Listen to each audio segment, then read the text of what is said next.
Hi dear friend, हम सभी देख रहे हैं इंजीनियरिंग सर्विस यूपीएससी का जो नॉन टेक्निकल सब्जेक्ट होता है, प्रीलिम में जो आता है पहला पेपर जो होता है, उसका एक सब्जेक्ट का जो ड्राइंग वाला पार्ट है वो चीज़ें हम कर रहे हैं। और 50 क्वेश्चन हमने कर लिए थे। 51 नंबर से क्वेश्चन हम आगे बढ़ते हैं और देखते हैं क्या क्वेश्चन हैं।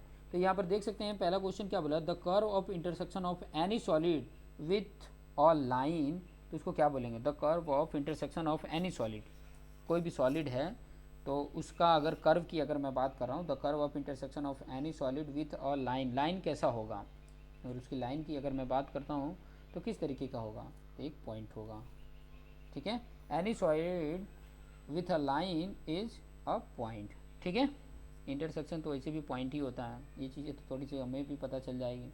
52 नंबर का क्वेश्चन देख सकते हैं यहाँ पर आपके सामने। 52 नंबर का क्वेश्चन है और इसमें बताना है कि कौन सा करेक्ट है। यहाँ पर बता देना है कि कौन सा, इसमें 4 ऑप्शन हैं और इसमें से आपको करेक्ट बताना है। तो क्वेश्चन पहले तो देख लेते हैं, क्वेश्चन क्या है। A tap with a circular cross section is to be fitted. एक टैप है जो सर्कुलर सेक्शन है, is to be fitted with a cylindrical boiler. The minimum length of the intersection curve can be obtain from which of the following cases. किन किन cases में ये suitable होगा, तो यहाँ पर आपको मैं बता देता हूँ कि कौन से सूटेबल में होगा। A horizontal cylinder penetrate into a vertical cylinder with their axis intersection each other. सही बात है। दूसरा देख लेते हैं, a horizontal cylinder penetrate into a vertical cylinder with their axis offset to required distance. नहीं, मतलब देखिए एक राइट हो गया, बाकी कोई नॉन ऑफ द या ऑल ऑफ द वन नहीं है, तो बाकी सब तो रॉन्ग ही होंगे। तो ए option is the right answer. 53 number का क्वेश्चन देखिए। 53 नंबर का क्वेश्चन क्या बोला है कि अ horizontal cylinder of a smaller diameter penetrate into a vertical cylinder. एक हॉरिजॉन्टल सिलेंडर है जो स्मॉलर डायमीटर का है, penetrate into a vertical cylinder, vertical cylinder में पेनिट्रेट होता है with their axis intersection at each other. ठीक है, the junctions of the two solid appears. अब जो दो जंक्शंस होंगे वो किस तरीके से अपीयर होंगे, तो किस तरीके से अपीयर होंगे भाई। अपीयर की अगर मैं बात करूं तो वो किस तरह का अपीयर होंगे, तो two identical curve in front and rear circle. ये D option is the right answer. Next 54 number का क्वेश्चन देख सकते हैं कि horizontal cylinder penetrate through one of the rectangle faces of a vertical square prism. The junctions of the two solid appear as a, कैसा appear होगा, तो वो चीज़ें भी आप यहाँ पे देख सकते हैं, एक सर्कल की तरह अपीयर होगा। नेक्स्ट क्वेश्चन 55 नंबर का क्वेश्चन यहाँ पे देख सकते हैं, the junctions of two interpenetrate plane surface perpendicular to each other. दो जंक्शंस की बात कर रहा है, टू पेनिट्रेटिंग प्लेन है, surface perpendicular to each other, produce क्या करेगा, क्या प्रोड्यूस करेगा। 55 नंबर का क्या प्रोड्यूस करेगा, तो यहाँ पे बता दें एक स्ट्रेट लाइन प्रोड्यूस करेगा। ठीक है, देखो ये जितने भी मैं पॉइंट बता रहा हूँ ना, ठीक है, प्लेन की बात हो चाहे वो सरफेस की सॉलिड की बात हो, ये चीज़ें तभी आप समझ पाएंगे जब मैंने आपको पहले ही बताया कि मेरे वीडियोज़ हैं जो मिनिमम मैंने 100 रुपीज़ चार्ज रखा है, ये पे कर सकते हैं गूगल पे, और बाय पेटीएम नंबर है, गूगल पे से करो या बाय पेटीएम से करो, नंबर यही है 7359924377। इस पे आप मतलब पेमेंट कर सकते हैं, और इसी ये व्हाट्सअप नंबर है, इसी पे आप मतलब इसका स्क्रीनशॉट भेज दीजिए। स्क्रीनशॉट जैसे मिलेगा तो कुछ ही टाइम में आपको उसके सारे वीडियोज़ के जितने भी वीडियोज़ है उसके लिंक मिल जाएंगे और आपको आसानी से समझ में आ जाएगा। चलिए नेक्स्ट क्वेश्चन देख लेते हैं।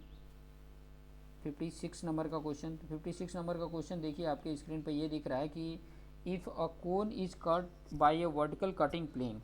ये पहले भी क्वेश्चन आ चुका है, ठीक है, passing through the vertex, vertex से पास हो रहा हो and cuts the base the section of 10, और बेस पे कट हो रहा है। ठीक है, एक तो अपेक्स से और एक बेस से, अगर ऐसे कटता हुआ अगर आपको दिखता है तो क्या मिलेगा, ये चीज़ें किस प्रकार का कर्व आपको देखने को मिलेगा, कैसा दिखेगा, ये चीज़ें थोड़ा सा आप देखेंगे। तो अगर इस तरीके से कटा हुआ अगर आपको देखने को मिले ना, अप्रॉक्सीमेट अगर आप देखोगे तो ट्रायंगल जैसा, थोड़ा बहुत ट्रायंगल जैसा आपको देखने को मिल जाएगा। ठीक है, तो ट्रायंगल इसका करेक्ट आंसर होगा। आप कट करके देखेंगे तो आपको आसानी से समझ में आ जाएगा। 57 नंबर का क्वेश्चन देख सकते हैं, क्या बोला 57 नंबर का question, which of the following statement are correct. दो स्टेटमेंट दिए गए, उनमें से करेक्ट बताना है। ठीक है, करेक्ट आपको बताना है तो देख सकते हैं। इन्हें कोनिक सेक्शन की बात कर रहा है। The line passing through the vertex से पास हो रहा है and perpendicular to the base के परपेंडिकुलर हो और उससे वर्टेक्स से पास होता हो, is called the axis. Axis को क्या बोला जाएगा, उसको एक्सिस बोला जाता है। सही बात है भाई, इस प्रकार से जो होता है ना, ये कोन रहता है और ये उसके एपेक्स से कटता हुआ इसके बेस को परपेंडिकुलर जा रहा है, तो इसी को तो एक्सिस बोला जाता है। ये एक्सिस है, सही है। दूसरा, the solid which contain 4 equilateral triangle is known as a tetrahedron. Tetrahedron के बारे में हमने प्रीवियस भी वीडियोज में मैंने बात किया था कि टेट्राहेड्रन होता है जो उसके 4 फेसेस होते हैं और चारों इक्विलेटरल ट्राइंगल में होते हैं। ठीक है, तो ये भी राइट है। तो दोनों अगर राइट है तो फर्स्ट और सेकंड दोनों राइट है, तो C option is the right answer. 58 number का क्वेश्चन देख सकते हैं। 58 नंबर का क्वेश्चन यहाँ पे दिया हुआ है। क्या है, अभी इसके प्रीवियस वीडियो में अभी जस्ट हमने इसे देखा। क्या बोल रहा है कि horizontal cylinder of a smaller diameter जो है penetrate into a vertical cylinder, एक वर्टिकल सिलेंडर से पेनिट्रेट करता है with their axis intersection at each other, एक दूसरे को इंटरसेक्ट करते हैं। The junctions of the two solid appear as a two identical curve in front and rear views, ये आएगा, D option is the right answer. 59 number का question देख सकते हैं। N इनवर्टिकल conical funnel as a cylindrical branch and its bottom. The cylindrical branch and the conical portion envelop each other such that their axis intersects at right angle. The interpenetration curve appears. कैसा मतलब appear होगा, किस प्रकार से appear होगा, तो मैं आपको बता दूं, इलिप्स की तरह। ठीक है, ellipse, B option is the right answer. 60 number का क्वेश्चन भी स्टेटमेंट है। इन दोनों स्टेटमेंट में आपको करेक्ट बताना है कि कौन करेक्ट है। ठीक है, कौन करेक्ट है वो चीज़ें यहाँ पे बताना है। तो देखिए पहला देख लेते हैं कि 3 कनकरेंट एजेज, कनकरेंट का मतलब क्या होता है, एक ही पॉइंट पर, ध्यान से समझना, एक ही पॉइंट पर एक्ट होते हों, एक ही पॉइंट पर मिलते हों। तो 3 कनकरेंट एजेज की बात कर रहा है, तो तीनों एक ही पॉइंट पर मिल रहे हैं। Of a cube originating from origin O, ठीक है, will make 30 degree each with H P, सभी 30 डिग्री मतलब हॉरिजेंटल से बना रहे हो तो पॉसिबिलिटी नहीं है, सभी 30 डिग्री बनाएंगे ही नहीं हॉरिजेंटल से, सभी पॉसिबल नहीं है, तो ये वाला तो रॉन्ग है। दूसरा आप देखोगे isometric line are always parallel to isometric axis. जो आइसोमेट्रिक लाइन जो होती है, ये याद कर लेना, जितने भी पॉइंट मैं बता रहा हूँ ना, एक जगह पर लिख लो कि isometric line are always parallel to isometric axis, ये राइट है। ठीक है, आइसोमेट्रिक जितनी भी लाइनें होती हैं हमेशा और हमेशा आइसोमेट्रिक एक्सिस के पैरेलल होती हैं, तो ये सेकंड राइट है, मतलब बी वाला ऑप्शन करेक्ट है। ठीक है, तो ये 60 क्वेश्चन हो गए। नेक्स्ट वीडियोज़ में अनदर क्वेश्चंस लेकर आएंगे। ठीक है, 10 क्वेश्चंस किए हैं, चलिए और क्वेश्चन भी कर लेते हैं ताकि आपके लिए और आसान रहेगा। 61 नंबर का क्वेश्चन देख सकते हैं कि क्या बोला है, which of the following statement are correct. 2 statement दिएंगे, उनमें करेक्ट बताना है, तो करेक्ट कौन सा है देख लेते हैं। पहला ऑप्शन क्या दिया है, a semi circle represent in development of A sphere. Obviously नहीं, सेमी सर्कल रिप्रेजेंट कैसे करेगा कि डेवलपमेंट ऑफ स्फीयर, नहीं, स्फीयर को कैसे करता है, सर्कल को कर सकता है ना मेरे भाई, सर्कल को कर सकता है। ठीक है, स्फीयर को नहीं कर सकता, that one wrong. It 2 cutting plane cut a solid, देखो 2 कटिंग प्लेन्स की बात कर रहा है, कट ए सॉलिड। ठीक है, सॉलिड को, एक सॉलिड को कट करते हैं, 2 कटिंग प्लेन आते हैं। Its development is always obtain in 2 part. अरे यार, प्लेन में थोड़ी ना होगा, अगर कोई सॉलिड को कट कर रहे हो तो 2 सॉलिड में ही कटेगा ना, 2 प्लेन में आएगा, तो ये भी गलत है, तो दोनों गलत, मतलब नन आ जाएगा। बहुत सारी कंडीशंस है, उस चीज़ों को थोड़ा सा समझेंगे ना तो आपको आसानी से समझ में आ जाएगा। 62 नंबर का क्वेश्चन देख लीजिए क्या बोल रहा है। यहाँ पे भी 3 शायद मेरे ख्याल से स्टेटमेंट दिए हैं और करेक्ट बताना है। ठीक है, 3 स्टेटमेंट हैं और उनमें से करेक्ट आपको बताना है। ठीक है, तो कौन करेक्ट होगा वो चीज़ें देख लेते हैं। If a cutting plane cuts only the lateral edges, ये लेटरल एजेस का मतलब होता है वर्टिकल एजेस, ठीक है, of a prism, then the development of a top faces और bottom faces need not to the shown, जरूरत नहीं होती है, सब सही बात है। सेकंड का देख लेते हैं, a common household funnel as an example of intersection of cone and cylinder, सही है। Intersection of 2 square prism shows as a straight line segment curve, ये भी सही है, तो all of the above D option is the right answer. 63 number का question देख लेते हैं। क्या बोला है, the development sketches of the lateral surface of a solid reveals, ठीक है, development sketches of the lateral surface of a solid reveals क्या होगा, तो वो चीज़ें मैं बता देता हूँ, यहाँ पर देख सकते हैं। पहले क्या बोला, largest dimension of the solid 9, all 3 dimension of the solid 9, any 2 dimension of the slide 9, the 2 dimension of the lateral surface only, सही बात है। तो 2 dimension of the lateral surface only, 2 dimension हो गए लेटरल सरफेस में, lateral surface में 2 ही dimension होंगे, एक तो ओरिजेंटल है ही है, लेटरल सरफेस में तो तीसरा होगा। 64 नंबर का देखिए, development of a curve surface of a cylinder will be, ठीक है, डेवलपमेंट ऑफ ए कर्व की बात कर रहा है, surface of a cylinder will be क्या होगा, अगर एक कर्व की बात कर रहे हैं, surface of a cylinder will be किस प्रकार से वो डेवलप होगा, किस तरीके से वो डेवलप होगा, तो वो रेक्टेंगुलर होगा। तो उसकी सरफेस की बात करें, अगर इस तरीके से अगर रेक्टेंगुलर बना है, ठीक है, तो उसकी सरफेस का अगर व्यू देखोगे तो इस तरीके का बना हुआ दिखेगा, इस तरीके से आपको व्यू दिखेगी, ठीक है, रेक्टेंगुलर दिखेगा। तो ए option is the right answer. 65 number का क्वेश्चन देख सकते हैं कि the number of triangle and pentagon in the development of pentagonal pyramid, the number of triangle की बात कर रहा है पेंटागोन में, ठीक है, पेंटागोन क्या होता है वो चीज़ें थोड़ा सा देखेंगे। In the development of pentagonal pyramid, अगर पेंटागोनल पिरामिड बनाते हैं तो अगर उससे तो कितने ट्रायंगल की ज़रूरत पड़ेगी, तो वो चीज़ें यहाँ पर समझ सकते हैं। तो आपको मैं बता दूँगा 5 एंड 1, ठीक है, 5 एंड 1, ये option is the right answer, ठीक है, 5 एंड 1। अगर पेंटागोनल पिरामिड अगर आपने नहीं बनाया तो वहाँ पे बना के देख सकते हैं, ठीक है, इस तरीके से होता है, आपको मैं बता देता हूँ, इस तरीके से आपका पेंटागोनल होता है और ये सभी एक पॉइंट से जुड़े होते हैं, इस तरीके से जुड़ा होता है, ठीक है। तो 5 तो आपको देखिए ट्राइंगल हो जाए 1 2 3 4 5 और एक वो पेंटागोनल होता है, ठीक है, नीचे पेंटागोनल होता है, तो इस तरीके का पेंटागोनल पिरामिड होता है। अब 3D व्यू तो नहीं बता सकता, ये समझ लीजिए जो पॉइंट है ना, ये इसको ऊपर कर लो तो आपको इस तरीके से देखने को मिल जाएगा, ठीक है। 66 नंबर का क्वेश्चन देख सकते हैं। 66 नंबर का क्वेश्चन क्या बोल रहा है, the development of the lateral surface of a right and regular pyramid consist, right और रेगुलर पिरामिड की बात कर रहा है। तो देख लेते हैं इसका करेक्ट ऑप्शन क्या है।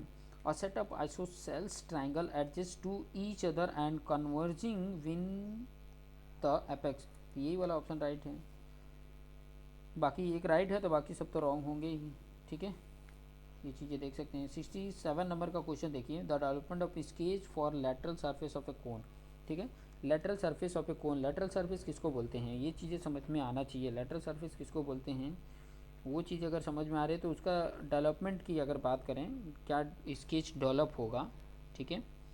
तो आपको मैं यहाँ पे बता देता हूँ कि पहला क्या बोला है इसमें, an arc of a length equal to radius of the base, नहीं मेरे भाई, ठीक है, एक आर्क ऑफ द जो जो आर्क का लेंथ होगा वो equal radius of the base होगा, नहीं, an arc of the length equal to the circumference of the base, सही बात है, उस जो आर्क बनेगा जो डेवलप होगा वो उसकी सर्कमफ्रेंस, जो बेस पे सर्कमफ्रेंस है उसकी ही इक्वल होगा, ये सही है, बाकी तो रॉन्ग ही होंगे फिर।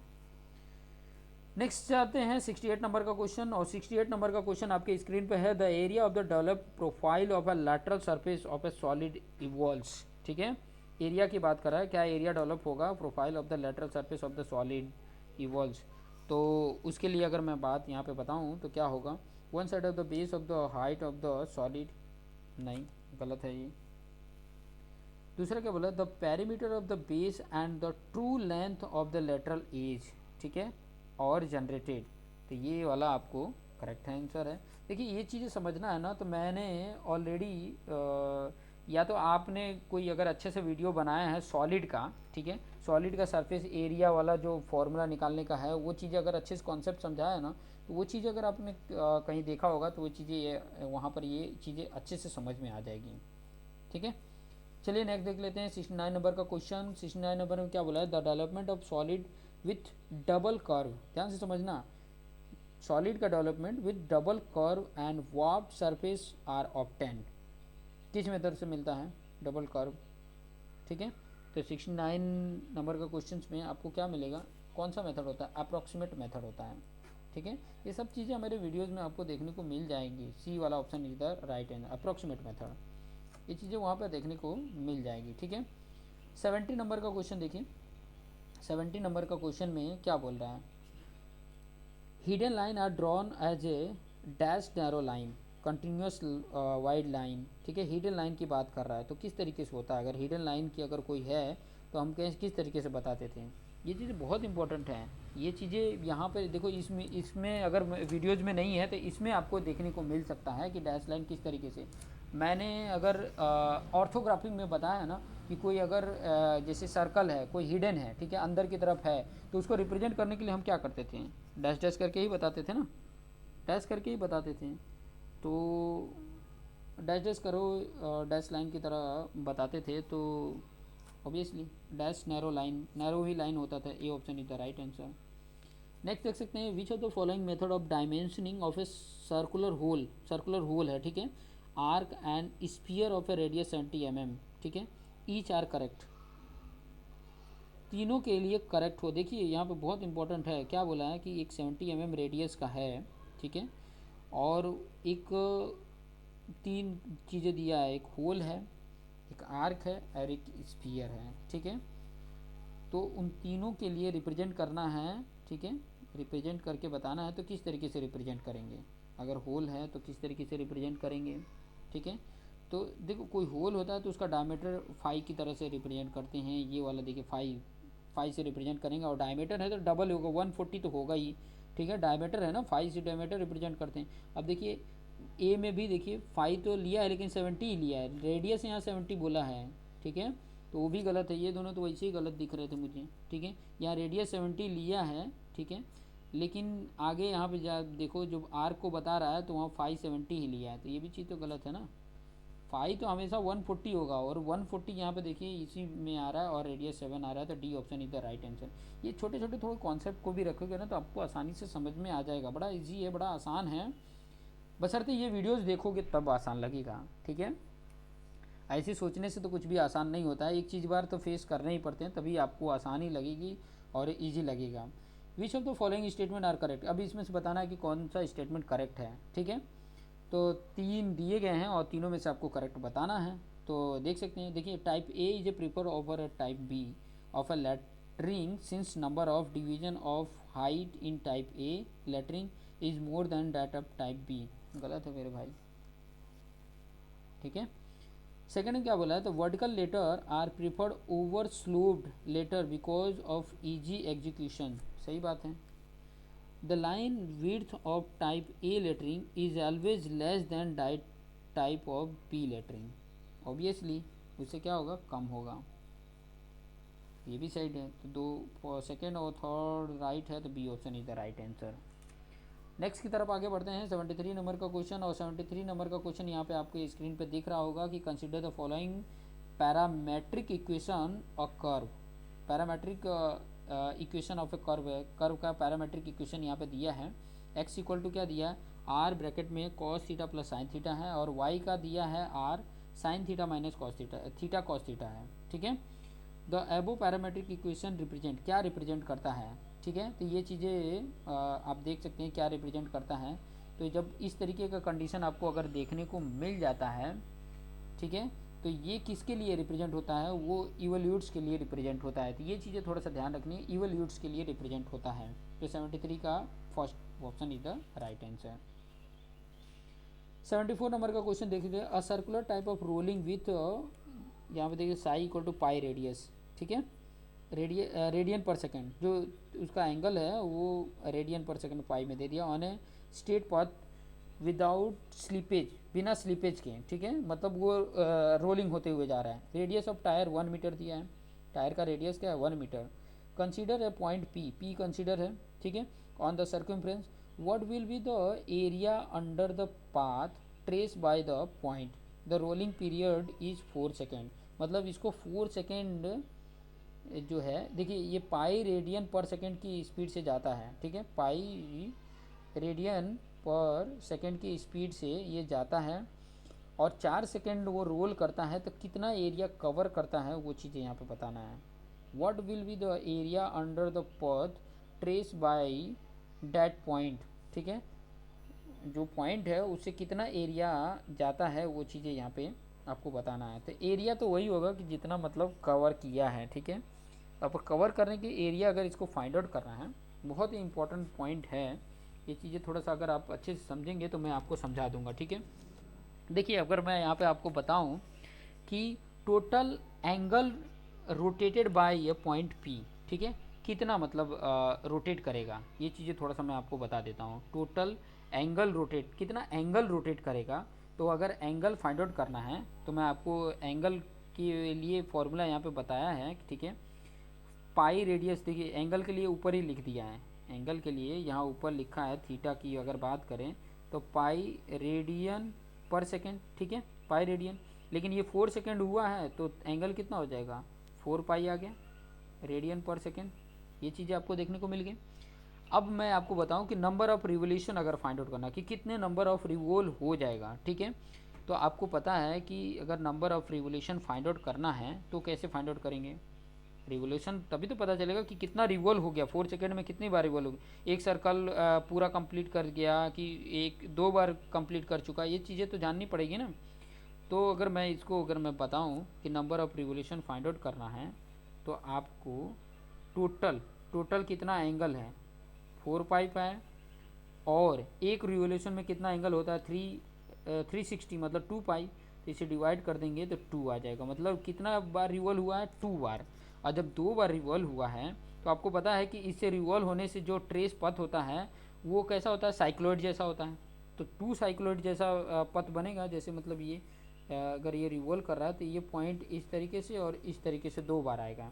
तो ये एरिया कितना कवर किया ये चीज़ तो फाइंड आउट करना है, ठीक है। तो एरिया ऑफ वन का अगर मैं बताऊं, अगर उसका फाइंड आउट करने होते हैं तो ये किसके बराबर होता है वो चीज़ें थोड़ा सा मैं बता देता हूँ। ये फॉर्मूला याद रख लीजिएगा, ठीक है, क्योंकि ये चीज़ें मैंने वीडियोज में नहीं बताए हैं इसलिए यहाँ पर बता देता हूँ और काफ़ी हेल्पफुल भी रह जाएगा। तो एक का अगर मैं एरिया की बात करूँ तो फॉर्मूला होता है 3 पाई आर स्क्वायर होता है, 3 पाई आर स्क्वायर। और आर इसमें क्या दिया है 1 मीटर के आसपास दिया है, देखिए यहाँ पे 1 मीटर के आसपास दिया है। तो ये वैल्यू पुट कर दोगे तो आपको एरिया मिल जाएगा। तो एक का एरिया मिला है इतना, इसका भी 3 पाई आर स्क्वायर आएगा, तो इसका एरिया मिलेगा, दोनों को ऐड कर दोगे आप तो आपकी वैल्यू मिल जाएगी। और इसकी वैल्यू आ रही है मेरा कैलकुलेशन से 6 पाई जितना आ रहा है, ठीक है, 6 पाई जितना ये वैल्यू आ रही है। तो इस तरीके से आप कैलकुलेट कर सकते हैं, ठीक है। इस तरीके से आप कैलकुलेट करके फाइंड आउट करके आप बता सकते हैं। तो 6 पाई इसका करेक्ट आंसर है, तो यहाँ पे देख सकते हैं 6 pi metre square, A option is the right answer, ठीक है। तो ये चीज़ें थोड़ा सा ध्यान में रखेंगे। देखिए ये करते करते आपको आइडिया मिल जाएगा, मैं तो यहाँ पे सिर्फ गाइडलाइंस दे रहा हूँ, मैं तो सिर्फ आइडियाज़ दे रहा हूँ। आप ऐसे बहुत सारे क्वेश्चन आ सकते हैं, ठीक है, इसी को थोड़ा सा मॉडिफाई करके क्वेश्चन भी दे सकता है। तो बस आप देखते रहोगे तो आपको आसानी से समझ में आ जाएगा, बहुत ज़्यादा हार्ड नहीं है, बहुत ईजी है। 75 नंबर और इस वीडियो का लास्ट क्वेश्चन होगा, ठीक है, 25 क्वेश्चन इसमें हो जाएंगे। तो चलिए देख लेते हैं क्या बोला है। An ant is stuck at a point P, ठीक है, एक चीटी है जिसने मतलब स्टक कर दिया है पी पॉइंट पे, इनसाइड है साइकिल टायर पे, of a radius 1 metre, 1 metre का radius which rotate in clockwise direction theta pi radius as shown in figure. What will be the distance travel by the ant after 1 minute। अब 1 metre की बात किया है, 1 metre मतलब 60 second की बात कर रहा है, ठीक है।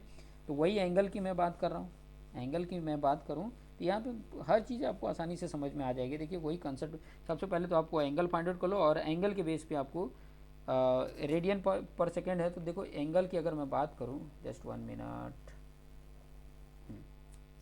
जस्ट मैं एंगल की अगर मैं बात करूं तो थीटा एंगल की अगर मैं बात कर रहा था तो पाई रेडियन पर सेकेंड है, ठीक है। लेकिन अगर ये 1 मिनट में ये रिवॉल्व करके जाता है तो कितना एंगल बनाएगा। तो एंगल की बात करें तो ये देखो 1 मिनट में कितने सेकेंड होते हैं 60, तो 60 पाई जितना आ गया रेडियन पर सेकेंड, इतना इतना एंगल बनाएगा। और number of revolution find out करना है, नंबर ऑफ़ रिवोल्यूशन की बात कर रहा हूँ, नंबर ऑफ़ रिवोल्यूशन की अगर बात कर रहा हूँ तो वो कैसे फाइंड आउट करेंगे। आपको पता है कि टोटल 60 पाई एंगल है और एक पाई का मतलब रिवॉल्व करने में 2 पाई जितना वो एंगल होता है। ये डिवाइड कर दो तो पाई पाई कैंसिल, ये 30 आ जाता है, ठीक है। मतलब नंबर ऑफ रिवोल्यूशन इसका 30 है। अब नंबर ऑफ रिवोल्यूशन 30 मिल गया, आपको पता है कि एक रिवोल्यूशन में उसका 2 पाई आर जितना होता है, 2 पाई आर जितना होता है। वन रिवोल्यूशन में जो लेंथ कवर करता है वो 2 पाई आर जितना करता है। और आर की वैल्यू, ठीक है, आर की वैल्यू जो है वो 1 दिया है, 1 मीटर दिया है, तो यहाँ पर 2 पाई हो गया 1 का, और 30 है तो कितना हो जाएगा 2 पाई, 2 पाई इंटू, ठीक है, कितनी बार, अगर 30 बार की अगर मैं बात करूँ, क्योंकि कितना रिवोल्यूशन 30 है, तो रिवोल्यूशन अगर 30 लेते हैं तो 2 पाई इंटू 30 कर देंगे, ठीक है। तो इतना डिस्टेंस हो जाएगा, कितना होगा 60 पाई। अब पाई की वैल्यू यहाँ पे रख दोगे और मल्टीप्लिकेशन कर दो। पाई की वैल्यू आपको पता ही है कि 3.14 होता है, उसमें मल्टीप्लिकेशन करो तो आपकी आंसर आ जाती है, ठीक है। उसमें मल्टीप्लिकेशन करोगे तो कितना मीटर आ जाएगा, मल्टीप्लिकेशन करके देख लो। मेरा मल्टीप्लिकेशन करने पे कितना आ रहा है वो चीज़ें मैं यहाँ पर आपको बता दूँ कि 240 कितना आ जाएगा, कर लो। 60 इंटू पाई, 60 इंटू 22/7 भी करोगे तो अप्रॉक्सीमेट इसके आसपास 240 के आसपास आ जाएगा। नहीं बिलीव हो रहा तो मैं तो आपको यही से बता देता हूँ। देखो ये 3.14 के आसपास होता है, मतलब 3 मानते हो तो 3 सिक्जा कितना होता है, अगर 14 को 9 माने, सिर्फ ये लो 3 लो और 3 इंटू 60 करो तो कितना होता है 3 सिक्जा 24, 240 आया कि नहीं, ठीक है 240। और ये 2400 तो नहीं आ पाएगा, देखो 24 तो बहुत कम है, 2.4 तो और कम है, तो 240 के आसपास आ जाता है। तो इस तरीके से लॉजिक लगा सकते हो, ठीक है। मैं तो सिर्फ आपको लॉजिक कॉन्सेप्ट समझा रहा हूँ, वो चीज़ें बाकी कैलकुलेशन तो आपको अच्छे से आता है, मेरे से बहुत बेटर आता है आपको कैलकुलेशन। तो ये चीज़ें हैं, ठीक है। इसमें 25 क्वेश्चन हो गया, तो आगे के नेक्स्ट क्वेश्चंस नेक्स्ट वीडियो में आपको मिलेगा, ठीक है। तो देखते रहिए और अपने आप को बेस्ट बनाते रहिए। Thank you for watching this video.